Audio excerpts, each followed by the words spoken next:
21 August grenade হামলা মামলায় তারেক রহমান ও বাবু সহ সব আসামি খালাস। বিচারিক আদালতের রায় বাতিল, বিএনপির স্বস্তি। প্রধান উপদেষ্টার কাছে অর্থনীতির শ্বেতপত্র হস্তান্তর, লুটপাটের ভয়াবহ চিত্র, যুক্তরাজ্যে শেখ হাসিনার ঘনিষ্ঠদের বিপুল সম্পদের সন্ধান। সামনে কঠিন সময়, দেশের ক্রান্তিকালে জাতির স্বার্থে কাজ করছে সেনাবাহিনী, বলেছেন জেনারেল ওয়াকার। সবার সহযোগিতা কামনা। দেশ এখনো পুরোপুরি জঞ্জাল ও স্বৈরাচার মুক্ত হয়নি, বলেছেন জামায়াত ইসলামীর আমির। ইস্পাত কঠিন ঐক্য দিয়ে তা সরানোর তাগিদ। দেখছিলেন ক্রাউন 7 সংবাদ শিরোনাম। এবারে বিস্তারিত। বহুল আলোচিত 21 আগস্ট গ্রেনেড হামলার হত্যা ও বিস্ফোরক দ্রব্য আইনের মামলায় খালাস পেয়েছেন বিএনপির ভারপ্রাপ্ত চেয়ারম্যান তারেক রহমান সহ সব আসামি। অবৈধ ও বাতিল ঘোষণা করা হচ্ছে বিচারিক আদালতের রায়। আইনজীবীরা বলছেন, সুনির্দিষ্ট তথ্য প্রমাণ ছাড়াই রাজনৈতিক উদ্দেশ্যে সাজা দেওয়া হচ্ছে। নির্যাতনের মাধ্যমে আসামিদের স্বীকারোক্তিমূলক জবানবন্দি নেওয়া হয়েছে, আড়াল করা হচ্ছে প্রকৃত আসামিদের। এস এম ফয়েজের রিপোর্টে বিস্তারিত। বঙ্গবন্ধু অ্যাভিনিউতে 2004 সালের 21 আগস্ট আওয়ামী লীগের সমাবেশে গ্রেনেড হামলায় 24 জন নিহত, আহত হন প্রায় 300 জন। অল্পের জন্য রক্ষা পান তখনকার বিরোধী দলীয় নেত্রী শেখ হাসিনা। 2018 সালের 10 অক্টোবর ঢাকার একটি আদালতে গ্রেনেড হামলার ঘটনায় দায়ের করা 2টি মামলায় বিএনপির সাবেক স্বরাষ্ট্র প্রতিমন্ত্রী লুৎফুজ্জামান বাবর সহ 19 জনকে মৃত্যুদণ্ড দেওয়া হয়। বর্তমানে লন্ডনে অবস্থানরত বিএনপির ভারপ্রাপ্ত চেয়ারম্যান তারেক রহমান সহ 19 জনকে যাবজ্জীবন এবং 11 জনকে বিভিন্ন মেয়াদে কারাদণ্ড দেওয়া হয়। সাজাপ্রাপ্ত আসামিদের মধ্যে 18 জন পলাতক এবং 31 জন কারাগারে। এ রায়ের বিরুদ্ধে খালাস চেয়ে আপিল করেন বেশ কয়েকজন আসামি। তবে 5 আগস্টের পর পাল্টে যায় রাজনৈতিক দৃশ্যপট। গত 21 অক্টোবর নতুন করে শুনানি শুরু হয় বহুল আলোচিত 21 আগস্ট গ্রেনেড হামলা মামলার ডেথ রেফারেন্স। কিভাবে রাজনৈতিক উদ্দেশ্যে তারেক রহমান সহ অন্যদের ফাঁসানো হয়েছে তা আদালতে তুলে ধরেন আইনজীবীরা। 21 আগস্ট গ্রেনেড হামলা, যে মামলাটিকে সারা বছর আওয়ামী লীগ সরকার এটাকে ব্যবহার করেছে রাজনৈতিক উদ্দেশ্য প্রণোদিতভাবে। তারা চেয়েছিল যে তারেক রহমানকে এই মামলা দিয়ে চিরজীবন তাকে বাইরে রাখবেন, এমনকি তাকে মৃত্যুদণ্ড দিতে চেয়েছিলেন। কিন্তু আদালত এরকম কোনো এভিডেন্স পায় নাই যে তারেক রহমানকে মৃত্যুদণ্ড দেবেন। জনাব তারেক রহমান সাহেব কোনো অবস্থাতেই এই মামলায় কোনো সময়েই সংশ্লিষ্ট ছিলেন না। কিন্তু শেখ হাসিনা ওয়াজেদ তার রাজনৈতিক প্রতিদ্বন্দ্বীকে রাজনৈতিকভাবে ঘায়েল করতে না পেরে মামলার আশ্রয় নিয়ে জনাব তারেক রহমান সাহেবের ইমেজকে দেশে এবং আন্তর্জাতিক পরিমণ্ডলে প্রশ্নবিদ্ধ করার জন্য ট্রায়ালটা কন্টিনিউ করেন। যারা এই মামলার দণ্ডপ্রাপ্ত ছিলেন এবং আপিল করেছেন এবং যারা আপিল করেননি, সবাইকে এই মামলা থেকে খালাস দেয়া হয়েছে। আমরা মহান আল্লাহ তাআলার দরবারে শুকরিয়া আদায় করছি, জনাব তারেক রহমান সাহেব আজকের এই রায়ের মাধ্যমে ন্যায় বিচার পেয়েছেন। একজন সাক্ষী বলে নাই যে তারা দেখেছে কে বোমা মারছে এবং সবকিছু বিবেচনা করে this a case of no evidence এবং কোনো সাক্ষী প্রমাণ আইনগত হবে নেওয়া হয় নাই। তার পরিপ্রেক্ষিতে আদালত সকল আসামিকে খালাস দিয়েছে, ইনক্লুডিং যারা আপিল করে নাই তারেক রহমান সহ তাদেরকেও খালাস দিয়েছে। রাজনৈতিকভাবে এটা বিচার করেছে বলে আজকে আইন কানুন সাক্ষ্য আইন কোনো কিছু ফলো করে নেই। এই জন্য আদালত আমরা ন্যায় বিচার পেয়েছি। আইনজীবীরা বলছেন ন্যায় বিচার পেয়েছেন আসামিরা। 225 জন সাক্ষী, ইনভেস্টিগেটিং অফিসার বাদ দিয়ে, অন্য যারা ম্যাজিস্ট্রেট বাদ দিয়ে একজনও বলে নাই যে আমি দেখলাম ওমোকে আপনার এই গ্রেনেডটা মেরেছে, অথবা কারো স্বীকারোক্তিতে এই কথা নাই যে আমি নিজে এই গ্রেনেড মেরেছি অথবা এই গ্রেনেড মারতে আমি কাউকে দেখেছি। অর্থাৎ তারেক রহমান সাহেব এবং যারা কাজী কায়কোবাদ এবং অন্যান্য যারা আপিল করতে পারেননি তাদেরকেও এটা উনি খালাস দিয়েছেন। আমরা কোর্টের কাছে কৃতজ্ঞ। ইন্টারেস্টিং হলো বাবর সাহেব, আব্দুল সালাম পিন্টু সাহেব এবং যাদেরকে পরবর্তী চার্জশিটে আনা হয়েছে কায়কোবাদ সাহেব সহ এই পরবর্তী চার্জশিটের মূল ভিত্তি ছিল রাজনৈতিক বিবেচনা। এই রাজনৈতিক বিবেচনায় তারা বিচার করেছে কাকে কাকে আসামি করলে পরে রাজনৈতিকভাবে দোষারোপ করা যাবে। প্রকৃত আসামি তারা খুঁজতে যায় নাই। 21শে আগস্টের মামলায় যারা নিহত হয়েছেন, যারা আহত হয়েছেন, ডেফিনেটলি আমরা সকলেই তাদের প্রতি অত্যন্ত সহানুভূতিশীল। এটাই হতে হবে আইনের দৃষ্টিতে। কিন্তু প্রকৃত অপরাধী যদি রাষ্ট্রপক্ষ বের করতে না পারে তাহলে বিচারটা হবে কার? স্বজনরাও বলছেন ন্যায় বিচার পেয়েছেন তারা। আমার পরিবার ন্যায় বিচার পেয়েছে। আমার ভাই দীর্ঘ 17 বছর ধরে একটি মিথ্যা মামলায় জেলে ছিলেন। আজকে আমার পরিবারের পক্ষ থেকে এইখানে আইনজীবী যারা রয়েছেন তাদেরকে আমি ধন্যবাদ জানাচ্ছি। আজকে আমার মা সবচেয়ে বেশি খুশি হতেন। ওনার চোখের পানি উনি চলে যাওয়ার আগ মুহূর্ত উনি বলে গেছেন যে কায়কোবাদ কবে আসবে দেশে। আসলে বাংলাদেশে এই রাজনীতির যে চর্চা গত 15 বছর ফ্যাসিস্ট সরকার করে গিয়েছে এবং এই রাজনীতির অবসান, অপরাজনীতির অবসান হোক। আমি যখন একেবারে ছোট, 4 মাস যখন বয়স আমার, আমি কথা বলতেও পারতাম না, কথাও শিখিনি, আব্বুকে চিনতামও না, ডাকতেও পারতাম না। তখন থেকে আমার আব্বু নাই। আমি জন্মের পর থেকে আমার বাসায় কখনো আমার আব্বুকে দেখিনি। আমার বয়স 17, আমার আব্বু জেলে থাকার বয়সও 17। আমরা আলহামদুলিল্লাহ ন্যায় বিচার পেয়েছি। আমার ভাইয়া ইসলামী বিশ্ববিদ্যালয়ের ছাত্র ছিলেন। তারপরে উনি আমার বাবার ব্যবসা দেখাশোনা করতেন। হঠাৎ করে আমার ভাইয়াকে অ্যারেস্ট করা হয়। আমরা কিছু বুঝে উঠতে পারিনি তখন। তারপর থেকে ভাইয়াকে 1 মাস মতো গুম করে রাখা হয়েছিল। রাজনৈতিক উদ্দেশ্য বাস্তবায়ন করতে গিয়ে আড়াল করা হয়েছে প্রকৃত আসামিদের। S M. Foyez, Bangla Vision, Dhaka. BNP নেতারা বলেছেন 21 আগস্ট গ্রেনেড হামলা মামলায় ন্যায় বিচার করেছে উচ্চ আদালত। ফ্যাসিবাদী আমলে বিচারের নামে অবিচার হয়েছে। জাতীয় প্রেসক্লাবে এক আলোচনায় বিএনপি স্থায়ী কমিটির সদস্য মির্জা আব্বাস বলেন, গত 15 বছরের সঠিক ইতিহাস ডাস্টবিনে ফেলে দিয়ে ইতিহাস বিকৃত করেছে স্বৈরাচারী সরকার। 21 আগস্ট গ্রেনেড হামলা ছিল বিদেশি শক্তির কাজ। এই ঘটনায় তারেক রহমানকে জড়িয়ে মিথ্যা মামলায় নিম্ন আদালতে সাজা দেওয়া হচ্ছে। উচ্চ আদালত ন্যায় বিচার করেছে। ভারত সাম্প্রদায়িক উস্কানি দিচ্ছে, আর সেখানে বসে শেখ হাসিনা দেশ অস্থিতিশীল করার চক্রান্ত করছে বলে অভিযোগ করেন তিনি। এদিকে নয়াপল্টন কেন্দ্রীয় কার্যালয়ে সংবাদ সম্মেলনে 21 আগস্ট গ্রেনেড হামলা মামলার রায়ে সন্তোষ প্রকাশ করেন বিএনপির সিনিয়র যুগ্ম মহাসচিব রুহুল কবির রিজভী। তিনি বলেন, আওয়ামী লীগ নিষিদ্ধের এখতিয়ার অন্তর্বর্তীকালীন সরকারের বিএনপি প্রতিবন্ধকতা তৈরি করছে, এমন বক্তব্য সঠিক নয়। এদিকে 21 আগস্ট গ্রেনেড হামলার মামলায় বিএনপির ভারপ্রাপ্ত চেয়ারম্যান তারেক রহমান সহ সব আসামিদের খালাসের রায়ে পর দেশের বিভিন্ন জায়গায় আনন্দ মিছিল করেছে দলের নেতাকর্মীরা। উচ্চ আদালতের রায় ঘোষণার পর বগুড়ার নবাববাড়ি সড়ক থেকে আনন্দ মিছিল শুরু করে দলীয় নেতাকর্মীরা। মিছিল বিভিন্ন সড়ক ঘুরে দলীয় কার্যালয়ের সামনে গিয়ে শেষ হয়। এই সময় নেতাকর্মীরা বলেন, এ রায়ে তারা সহ দেশের মানুষ আজ আনন্দিত বলে জানান। পরে শুকরিয়া মোনাজাত করেন নেতাকর্মীরা। এদিকে গ্রেনেড হামলা ও হত্যা মামলায় সাবেক স্বরাষ্ট্র প্রতিমন্ত্রী লুৎফুজ্জামান বাবর, সাবেক উপমন্ত্রী আব্দুস সালাম পিন্টু সহ 19 জনকে খালাস দেয়ায় টাঙ্গাইলের আইনজীবী ফোরামের উদ্যোগে কোর্ট চত্বর থেকে আনন্দ শোভাযাত্রা ও মিষ্টি বিতরণ করা হয়। পরে হয় সংক্ষিপ্ত আলোচনা সভা। শ্বেতপত্র প্রণয়ন কমিটির প্রতিবেদনকে একটি ঐতিহাসিক দলিল হিসেবে আখ্যা দিয়েছেন অন্তর্বর্তী সরকারের প্রধান উপদেষ্টা অধ্যাপক ড. মোহাম্মদ ইউনূস। তিনি বলেন, জুলাই আগস্ট অভ্যুত্থানের অর্থনৈতিক ব্যাখ্যা পাওয়া যাবে প্রতিবেদনটিতে। এটিকে সংস্কার প্রক্রিয়ায় প্রথম ধাপ বলেও উল্লেখ করেন ড. ইউনূস। শ্বেতপত্র প্রণয়ন কমিটির প্রধান ড. দেবপ্রিয় ভট্টাচার্যের নেতৃত্বে গঠিত কমিটি দুপুরে তেজগাঁওয়ের প্রধান উপদেষ্টার কার্যালয়ে প্রতিবেদনটি জমা দেন। অর্থ পাচারে জড়িত ব্যক্তিদের বিচারের জন্য বিশেষ বিচার শুরুর পরামর্শ দেন তিনি। কমিটির সদস্য বিশ্বব্যাংকের ঢাকা অফিসের সাবেক প্রধান অর্থনীতিবিদ ড. জাহিদ হোসেন বলেন, বিগত সরকারের আমলে সুবিধাভোগী নেতারা অসাধু পথে অর্জিত বিশাল পুঁজি বিদেশে জমিয়েছে। তাদের বেশ কিছু বিস্ফোরা অর্থনীতির প্রতিরোধ শক্তি হ্রাস করেছে। এছাড়া উচ্চ মূল্যস্ফীতি দীর্ঘ সময় থাকায় সাধারণ মানুষকে জীবিকা অর্জনের সংকটে ফেলেছে। জ্বালানি ও ব্যাংকিং খাত দুর্দশাগ্রস্ত বলেও উল্লেখ করা হয়।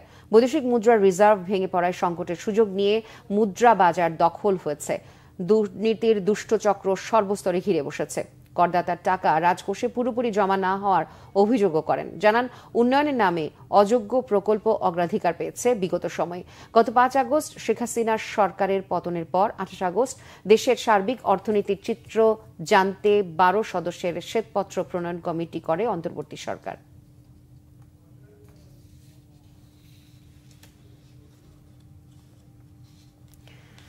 যুক্তরাজ্যে শেখ হাসিনার ঘনিষ্ঠ বলয়ের মধ্যে থাকা সাবেক মন্ত্রীসহ রাজনীতিক ও ব্যবসায়ীদের 6,000 কোটি টাকা পরিমাণ সম্পত্তির সন্ধান পাওয়া গেছে। অভিযোগ রয়েছে বাংলাদেশ থেকে পাচার করা অর্থ দিয়ে এসব সম্পত্তি কেনা হয়েছে। ব্রিটিশ সংবাদ মাধ্যম অবজারভার ও বার্লিন ভিত্তিক দুর্নীতি বিরোধী প্রতিষ্ঠান ট্রান্সপারেন্সি ইন্টারন্যাশনালের যৌথ অনুসন্ধানে এসব তথ্য উঠে এসেছে। হাসিনার ঘনিষ্ঠজনের তালিকায় রয়েছে সাবেক বেসরকারি শিল্প ও বিনিয়োগ বিষয়ক উপদেষ্টা সালমান এফ রহমান, বসুন্ধরা গ্রুপের চেয়ারম্যান আহমেদ আকবর সোবহান, সাবেক ভূমিমন্ত্রী সাইফুজ্জামান চৌধুরী, নাসা গ্রুপের চেয়ারম্যান নজরুল ইসলাম মজুমদার ও তাদের পরিবারের সদস্যরা। এই ব্যক্তিদের নামে যুক্তরাজ্যের বিভিন্ন স্থানে প্রায় 350টি সম্পত্তি রয়েছে। এর মধ্যে ফ্ল্যাট থেকে শুরু করে সুবিশাল অট্টালিকা পর্যন্ত রয়েছে। যুক্তরাজ্য ও দেশটির বাইরের বিভিন্ন প্রতিষ্ঠানের নামে এই সম্পত্তির বেশিরভাগ কেনা হয়েছে। শনিবার দ্য গার্ডিয়ানের প্রতিবেদনে বলা হয়, সালমান এফ রহমানের পরিবারের সদস্যদের লন্ডনের মেফেয়ার এলাকায় 7টি বিলাসবহুল অ্যাপার্টমেন্টের মালিকানা বা মালিকানায় অংশীদারিত্ব রয়েছে। সাবেক ভূমিমন্ত্রী সাইফুজ্জামান চৌধুরী ও তার পরিবারের 300টিরও বেশি সম্পত্তির হিসাব মিলেছে। যুক্তরাজ্যের সারে এলাকায় বসুন্ধরা গ্রুপের চেয়ারম্যান আহমেদ আকবর সোবহানের পরিবারের সদস্যদের 2টি সম্পত্তি রয়েছে। 1,30,00,000 পাউন্ড দিয়ে এসব সম্পত্তি কেনা হয়েছে।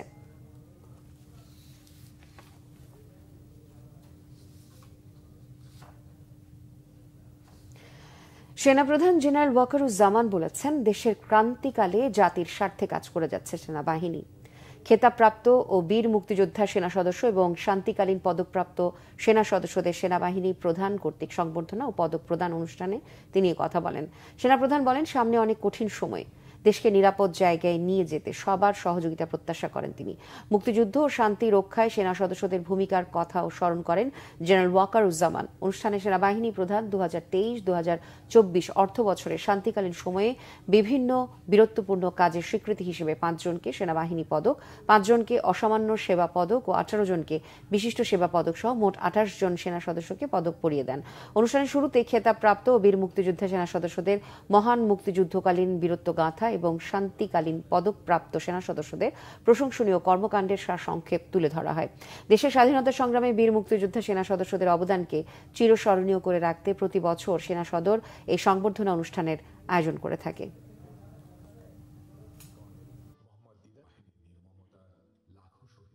সৃষ্টির সময় থেকে এই সেনাবাহিনীর আপনারা অবদান রেখেছেন। আপনাদের এই অবদানের ফলশ্রুতিতেই আজকে যে সেনাবাহিনী আমরা এখানে দাঁড়িয়ে আছি সেই সেনাবাহিনী, এবং এই সেনাবাহিনী দেশের ক্রান্তিকালে অনেক ভালো কাজ করে যাচ্ছে। দেশ এবং জাতি এই সেনাবাহিনীর কাছে কৃতজ্ঞ। যেন আমরা ভবিষ্যৎ সময়ে, সামনে আরও সময় আছে, একটু ডিফিকাল্ট সময় পার করতে হবে আমাদের, এবং আমরা যেন দেশ এবং জাতিকে একটা ভালো জায়গায়, একটা নিরাপদ জায়গায় নিয়ে যেতে পারি, সেজন্য আমাদের জন্য দোয়া করবেন। জামায়াতে ইসলামের আমির ডাক্তার শফিকুর রহমান বলেছেন, দেশ এখন পুরোপুরি জঞ্জাল ও স্বৈরাচার মুক্ত হয়নি। ইস্পাত কঠিন ঐক্য দিয়ে তা সরাতে হবে। সকালে খুলনার খানজাহান আলী থানা জামায়াত ইসলামের কর্মী সম্মেলনে প্রধান অতিথির বক্তব্যে তিনি কথা বলেন। ডাক্তার শফিকুর রহমান আরও বলেন, কেউ কেউ একটা মিনিটও শান্তিতে থাকতে দিচ্ছে না দেশকে। দেশের উপর কালো মেঘ ও কালো শগুন রয়েছে, সবাই ঐক্যবদ্ধ হয়ে এখন তা মুক্ত করতে হবে। সম্মেলনে আরও বক্তব্য রাখেন জামায়াতে ইসলামের সেক্রেটারি জেনারেল অধ্যাপক মিয়া গোলাম পরোয়ার ও কেন্দ্রীয় নেতা মোবারক হোসেন। দেশ এখনো পুরামুক্ত হয়নি, সমাজে হাজার জাতের জঞ্জাল এখনো রয়ে গেছে। ওই জঞ্জাল আমাদেরকে পরিচ্ছন্ন করে ফেলতে হবে ইনশাআল্লাহ। এ দেশ হবে এমন দেশ, সকল শ্রেণী পেশার মানুষ, মোটে মাঝি কুলি মজুর, ডাক্তার, ইঞ্জিনিয়ার, ব্যবসায়ী, আইনজীবী, সাংবাদিক, আলিম উলামা সকলে মিলে প্রিয় দেশ আমাদের, সকলের হাত এক মোহনায় মিলিত হয়ে ঐক্যবদ্ধভাবে আমরা এই জাতিকে গড়তে চাই ইনশাআল্লাহ। এই জন্য জাতীয় স্বার্থ, সকল জাতীয় ইস্যুতে আমরা জনগণের ঐক্য চাই। এই ঐক্য হোক ইস্পাত কঠিন ঐক্য। পহেলা জানুয়ারিতেই প্রাথমিকের সবার হাতে নতুন বই পৌঁছে যাবে বলে আশ্বস্ত করেছেন প্রাথমিক ও গণশিক্ষা মন্ত্রণালয়ের উপদেষ্টা অধ্যাপক ডক্টর বিধান রঞ্জন রায়। দুপুরে রংপুরের RDRS এর বেগম রোকেয়া হলে এক অনুষ্ঠান শেষে সাংবাদিকদের তিনি এই তথ্য জানান। এ সময় উপদেষ্টা আরও বলেন, বেসরকারি প্রাথমিক বিদ্যালয়গুলোকে সরকারি মানের করার চেষ্টা চলছে। শিক্ষা নিয়ে যাতে কোনো বাণিজ্য না হয় তা নিয়েও কাজ করার কথা জানান তিনি। প্রাথমিকে শিশু শিক্ষার্থীদের পাঠদানের আগ্রহ বাড়াতে নানা পরিকল্পনার কথাও জানান উপদেষ্টা। এদিকে সাভারে বাংলাদেশ প্রাণী সম্পদ গবেষণা ইনস্টিটিউট BLRI এ বার্ষিক গবেষণা কর্মশালার উদ্বোধন করেন মৎস্য ও প্রাণী সম্পদ উপদেষ্টা ফরিদা আক্তার। এ সময় তিনি বলেন, দেশে গরুর মাংসের চাহিদা থাকলেও দাম বেশি, তাই অনেক দেশ বাংলাদেশে গরু রফতানি করতে চায়। নির্দিষ্ট কোনো প্রতিষ্ঠান না দেখে যেখানেই দুর্নীতি সেখানেই সংস্কার করা হবে বলে জানান ফরিদা আক্তার। 2024 গণ অভ্যুত্থানে তরুণ প্রজন্ম যে স্পিরিট নিয়ে সক্রিয়ভাবে অংশ নিয়েছিল তা ধরে রাখার আহ্বান জানিয়েছে জুলাই শহীদ স্মৃতি ফাউন্ডেশনের সাধারণ সম্পাদক সার্জিস আলম। দুপুরে পঞ্চগড়ের শহীদ জিয়াউর রহমান ডিগ্রি কলেজ মাঠে শিক্ষার্থী ও শিক্ষকদের সাথে মতবিনিময় সভায় তিনি আহ্বান জানান। সার্জিস বলেন, দেশের বিভিন্ন স্কুল কলেজের অসংখ্য সমস্যা রয়েছে। অভ্যুত্থান পরবর্তী সময়ে নতুন বাংলাদেশ গড়ার সাথে সিস্টেমগুলোর সংস্কারও জরুরি। সেই জায়গা থেকে কাজ করা হচ্ছে।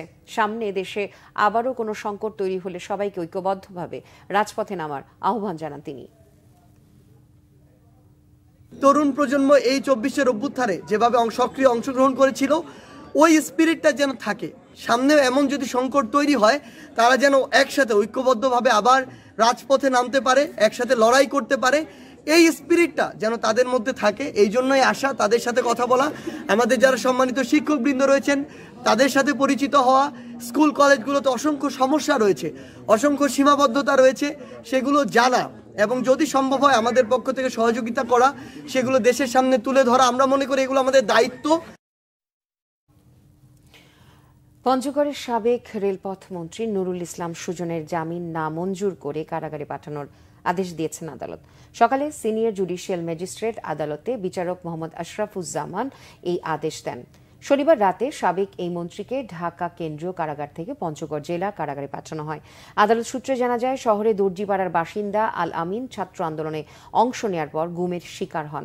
পরে রেলমন্ত্রী সহ 19 জনকে আসামি করে হত্যা ও গুমের মামলা দায়ের করেন আল আমিনের বাবা।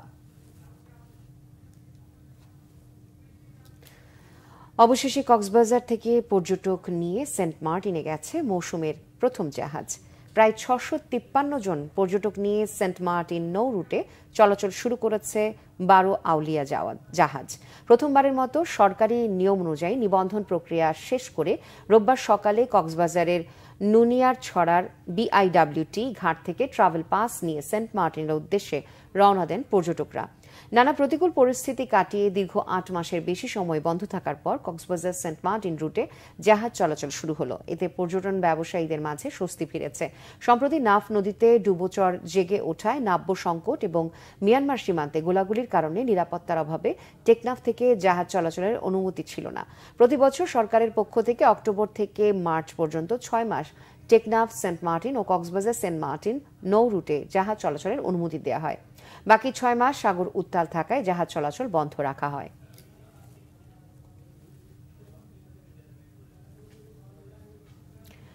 কক্সবাজারের মহেশখালী থেকে বিদেশি আগ্নেয়াস্ত্র G3 রাইফেল সহ 3টি দেশি অস্ত্র ও গুলি উদ্ধার করেছে পুলিশ। আটক করা হয়েছে একজনকে। রোববার ভোরে বড় মহেশখালী ইউনিয়নের বড় ডেইল গ্রামে অভিযান চালায় পুলিশ। এ সময় একটি বিদেশি G3 রাইফেল, একটি 2 বন্দুক, একটি 1 বন্দুক, একটি LG ও 9 রাউন্ড গুলি ভর্তি একটি ম্যাগাজিন উদ্ধার সহ একজনকে আটক করা হয়। আটকের নাম মোহাম্মদ সাজেদ। মহেশখালী থানার ওসি কাইসার হামিদ জানান, অভিযানের সময় 2 জন পালিয়ে যায়। স্থানীয়রা জানিয়েছে, চলতি লবণ মৌসুমে জমি দখলের পরিকল্পনা নিয়ে অস্ত্রগুলো মজুত করা হচ্ছিল। দেশের বিভিন্ন জায়গার আরো কিছু খবর নিয়ে এবার দেখুন একটি ডেস্ক রিপোর্ট। আইনজীবী সাইফুল ইসলাম আলিফের হত্যাকারীদের গ্রেফতার ও বিচারের দাবিতে চট্টগ্রামে শোক মিছিল করেছেন আইনজীবীরা। আদালত ভবন চত্বর থেকে শোক মিছিলটি বের হয়ে নগরীর বিভিন্ন সড়ক ঘুরে শহীদ মিনারে গিয়ে শেষ হয়। ডেঙ্গু প্রতিরোধে জনসচেতনতা বাড়াতে লিফলেট বিতরণ করেছেন চট্টগ্রাম সিটি কর্পোরেশনের মেয়র ডাক্তার শাহাদাত হোসেন। নগরীর চকবাজার কাঁচাবাজার এলাকায় লিফলেট বিতরণ করে সবাইকে পরিষ্কার পরিচ্ছন্ন থাকার পাশাপাশি সচেতন হবার অনুরোধ জানান তিনি।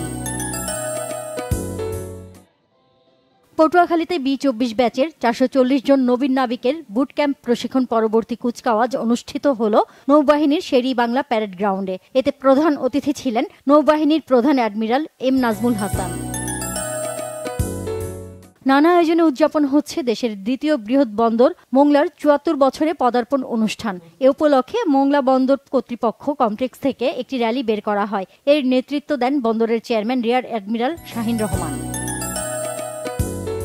পাহাড়ে আইন শৃঙ্খলা রক্ষার পাশাপাশি সীমান্ত সুরক্ষায় বর্ডার গার্ড বাংলাদেশ বিজিবির ভূয়সী প্রশংসা করেছেন Khagrachari region commander brigadier general Sharif Mohammad Aman Hasan. Khagrachari BGB সেক্টরের 34তম প্রতিষ্ঠা বার্ষিকীর অনুষ্ঠানে তিনি কথা বলেন। গাইবান্ধায় বাংলাদেশের বিপ্লবী ওয়ার্কার্স পার্টি জেলা শাখার এক প্রতিনিধি সভা হয়েছে। স্থানীয় পাবলিক লাইব্রেরি মিলনায়তনে সভায় প্রধান অতিথি ছিলেন দলের কেন্দ্রীয় কমিটির সাধারণ সম্পাদক ও গণতন্ত্র মঞ্চের সমন্বয়ক সাইফুল হক। রাজশাহীতে জেলা ও মহানগর শ্রমিক দলের কর্মী সভা হয়েছে। জেলা পরিষদ মিলনায়তনে সভায় প্রধান অতিথি ছিলেন বিএনপির রাজশাহী বিভাগীয় সাংগঠনিক সম্পাদক শাহিন শওকত। বিএনপির সম্প্রীতি সমাবেশ হয়েছে বাগেরহাটে। সদর উপজেলার ডেমা ইউনিয়ন বিএনপির আয়োজনে কাশিমপুর বাজার মাঠে অনুষ্ঠিত সমাবেশে প্রধান অতিথি ছিলেন জেলা বিএনপির সাবেক সভাপতি M A সালাম। গোপালগঞ্জে বাংলাদেশ পরমাণু কৃষি গবেষণা ইনস্টিটিউট উদ্ভাবিত প্রোটিন সমৃদ্ধ বীণাধান 26-এর চাষাবাদ সম্প্রসারণে মাঠ দিবস অনুষ্ঠিত হয়েছে। সদর উপজেলার বাসাবাড়ি গ্রামে এতে প্রধান অতিথির বক্তব্য দেন বিনার মহাপরিচালক ডক্টর মোহাম্মদ আবুল কালাম আজাদ। পিরোজপুরে জাতীয়তাবাদী মুক্তিযুদ্ধ প্রজন্ম দলের প্রতিষ্ঠা বার্ষিকী উপলক্ষে আনন্দ র্যালি ও আলোচনা সভা হয়েছে। সকালে জেলা মুক্তিযোদ্ধা সংসদ থেকে একটি আনন্দ র্যালি বের করা হয়। পার্বত্য চুক্তির পূর্ণাঙ্গ বাস্তবায়নের দাবিতে খাগড়াছড়িতে বিক্ষোভ সমাবেশ হয়েছে। পার্বত্য চট্টগ্রাম জনসংহতি সমিতি, লার্মা গ্রুপের সহযোগী সংগঠন, পার্বত্য চট্টগ্রাম যুব সমিতি, পার্বত্য চট্টগ্রাম পাহাড়ি ছাত্র পরিষদ ও হিল উইমেন্স ফেডারেশনের উদ্যোগে শহরের মহাজনপাড়া থেকে একটি মিছিল বের হয়। পরে অনুষ্ঠিত সমাবেশে বক্তারা অবিলম্বে পার্বত্য চট্টগ্রাম বাস্তবায়নের দাবি জানান। নিষিদ্ধ ঘোষিত জেএমবির গাজীপুরে আত্মঘাতী বোমা হামলার 20তম বার্ষিকী আজ। এ উপলক্ষে সকালে আদালত প্রাঙ্গণ থেকে একটি শোক র্যালি বের করা হয়। পরে শহীদদের স্মরণে আলোচনা ও দোয়া মাহফিল হয়। নিরাপদ সড়ক চাইয়ের 31তম প্রতিষ্ঠা বার্ষিকী উপলক্ষে র্যালি ও আলোচনা সভা হয়েছে জয়পুরহাটে। শহরের শহীদ ডাক্তার আবুল কাশেম ময়দান থেকে র্যালিটি বের হয়ে জেলা প্রশাসকের কার্যালয়ে গিয়ে শেষ হয়। পরে হয় আলোচনা সভা। বকেয়া বেতন ভাতার দাবিতে বাগেরহাটে বিক্ষোভ করেছেন পৌরসভার পরিচ্ছন্নতা কর্মীরা। পৌরসভার প্রধান ফটকের সামনে ঝাড়ু নিয়ে অবস্থান নেয় বিক্ষোভকারীরা। সিরাজগঞ্জের রায়গঞ্জ উপজেলার 8টি ইউনিয়ন পরিষদে প্যানেল চেয়ারম্যানদের আর্থিক ও প্রশাসনিক ক্ষমতা না দিয়ে প্রশাসক নিয়োগের প্রতিবাদে মানববন্ধন করেছে স্থানীয়রা। রায়গঞ্জ উপজেলা পরিষদ চত্বরে এই কর্মসূচি হয়। সাতক্ষীরার সিলভার জুবিলি মডেল সরকারি প্রাথমিক বিদ্যালয়ের কৃতি শিক্ষার্থীদের সংবর্ধনা দেয়া হয়েছে। এতে প্রধান অতিথি ছিলেন সদর উপজেলা নির্বাহী অফিসার। দুদিনব্যাপী ধামের গানের উৎসব হয়েছে ঠাকুরগাঁওয়ে। ইউনেস্কো ও জাতীয় জাদুঘরের সহযোগিতায় স্থানীয় বালিয়ার সোনাপাতিলা প্রাথমিক বিদ্যালয় মাঠে এর আয়োজন করে গ্রামবাসী। Nazneen Akhter, Bangla Vision, news desk.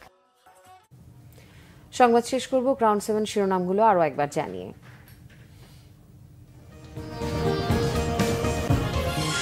21 August grenade হামলা মামলায় তারেক রহমান ও বাবর সহ সব আসামি খালাস। বিচারিক আদালতের রায় বাতিল, বিএনপির স্বস্তি। প্রধান উপদেষ্টার কাছে অর্থনীতির শ্বেতপত্র হস্তান্তর, লুটপাটের ভয়াবহ চিত্র। যুক্তরাজ্যে শেখ হাসিনার ঘনিষ্ঠদের বিপুল সম্পদের সন্ধান। সামনে কঠিন সময়ে দেশের ক্রান্তিকালে জাতির স্বার্থে কাজ করছে সেনাবাহিনী, বলেছেন জেনারেল ওয়াকার। সবার সহযোগিতা কামনা। দেশ এখনো পুরোপুরি জঞ্জাল ও স্বৈরাচার মুক্ত হয়নি, বলেছেন জামায়াত ইসলামের আমির। ইস্পাত কঠিন ঐক্য দিয়ে তা সরানোর তাগিদ। এই ছিল এখনকার মতো। পরে সংবাদ সন্ধ্যা 7:30 দেখার আমন্ত্রণ রইল। এছাড়া বাংলা ভিশন সংবাদ ও সংবাদ সংশ্লিষ্ট অনুষ্ঠান দেখতে ভিজিট করুন www.bbnews24.com ও facebook.com/banglavishnnews এবং সাবস্ক্রাইব করুন youtube.com/banglavishnnews। এতক্ষণ সাথে থাকার জন্য ধন্যবাদ সবাই।